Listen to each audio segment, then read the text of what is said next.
down over that. It looks so close, though. It's $5 billion that President Trump wants for a wall.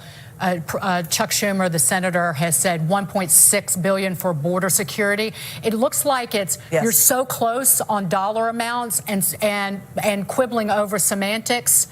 What does a compromise look like in that scenario? And so let's just assume, because I know that it's the idea that you continue funding the Department of Homeland Security for a year, but what does a compromise look like on the wall versus a fence? Almost $2 billion versus $5 billion.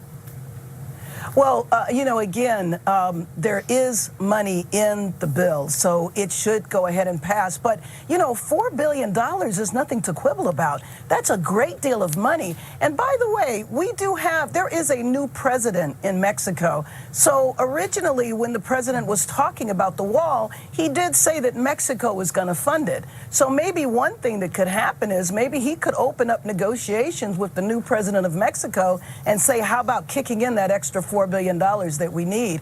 Originally, we were never supposed to pay for this border wall. I think we need to go back to that. Well, I'll put it to you like this. I used to joke that in every speech that President Obama gave in his 8 years in office, he talked about infrastructure spending as being stimulative to the economy. Building a wall is infrastructure.